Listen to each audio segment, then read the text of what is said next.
আজ ব্যাগ ভর্তি বাজার। দেখুন তো আজ কী কী কিনে নিয়ে এলাম। বাজারের ব্যাগ আর যত সম্ভব টাটকা সবজি নেবার চেষ্টা করেছি।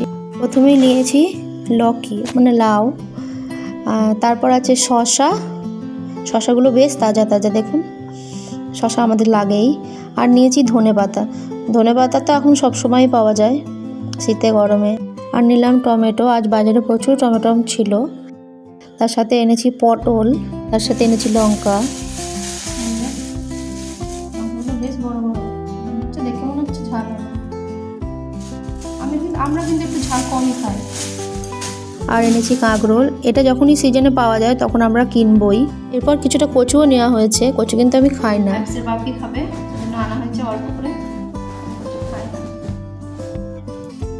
এই ব্যাগটা হয়ে গেল, এই ব্যাগে আর কিছু নেই।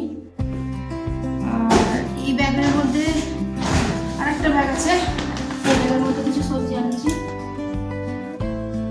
আমরা আসলে এত সবজি নিয়ে আসি কারণ আমরা তো সব মাস সপ্তাহে একবার করে সবজি বাজার করি, বিশেষ করে টাইম হয় না। আবিষের বাবি ডিউটি থাকে, আমি নিয়ে ব্যস্ত হব। আবিষের টিফিনের জন্য নানা রকম খাবার বানানোর জন্য বাজারটা মেন লাগেই। আর এই যে আম তো এখন আনতেই হবে। আয়ুষ তো আম খেতে বড্ড ভালোবাসে, আয়ুষের বাপিও ভালোবাসে। এই আমগুলো একটু একটু কাঁচা, একটু একটু পাকা। এই যে এখানে কিন্তু প্রচুর আম বিক্রি হচ্ছে, এই মানে এবারে এসে দেখছি। আমরা যখন বিহারে ছিলাম গত বছর, তখন কিন্তু আমরা তো আম পেতাম না, এখন এখানে অনেক আম পাওয়া আছে। কিছু আলু, আদা, রসুন, পেঁয়াজ, খানিকটা ক্যাপসিকামও নেওয়া হয়েছিল, ওটা তখন দেখানো হয়নি।